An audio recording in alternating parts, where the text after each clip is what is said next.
ទីបាយហើយនងគ្នាដេកចៅអើយមីយវិញហ្នឹងប្រាប់ទៅអឺតមើលមុខកំដៅចៅប្រយ័ត្នគេបាច់ថ្នាំបាច់អីមកពលងាប់អស់ព្រោះមនុស្សឥឡូវកើតមកជាខ្លួនប្រានមនុស្សមុខមាត់មនុស្សតែសត្វវិញ្ញាណសត្វទេចៅអើយសត្វហើយសត្វដេរឆានទៀតសត្វខ្លាសត្វក្លេហ្នឹងមិនទេមនុស្សសត្វខ្លះកើតមកក៏ខ្លួនរូបរាងជាសត្វមែននឹងឯងតែវិញ្ញាណមនុស្សដូចចៅព្រីងចៅអីឃើញហ្នឹងឯងចេះធ្វើបុណ្យធ្វើទានចេះកាលមហឹកសៀមមកពាត់លបងយកដីមនុស្សកាន់ដបងទៅរើលបងលួសចៅព្រីងក៏កាន់ដបងពំដបងទៅគេដែរ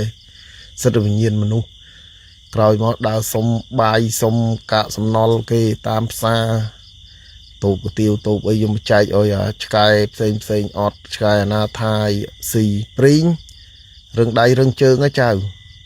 ស្អែកកាន់កធុងដើរសុំបាយគេតាមផ្សារចៅអើយយកមកឲ្យនេះច្រើនណាស់ឥឡូវខ្វះខាតតើចៅឲ្យដើរសុំបាយគេហ្នឹងហើយអ្នកផ្សារគេឃើញគេអាណិតចេះឲ្យបងប្អូនឃើញឆ្កែចេះដើរសុំដើរអីអញ្ចឹង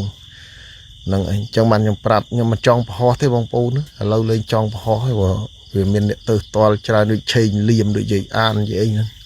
អញ្ចឹងបានខ្ញុំថាបងប្អូនខ្លះដូចឆេងលៀមហ្នឹងសិតតែគ្រាន់តែខ្លួនប្រានមនុស្សហ្នឹងវិញ្ញាណសត្វហ្នឹងវានៅនេះគេគ្រាន់បំពុលសត្វមានណាតន់ប្រមាថបងប្អូនថាងនៅចិត្តអ៊ំសបូនេះសម្រាប់សត្វតាមការពិតគេសម្រាប់សត្វគេអត់តន់ប្រមាថខ្ញុំបើឆេងលៀមមកបងប្អូនឃើញ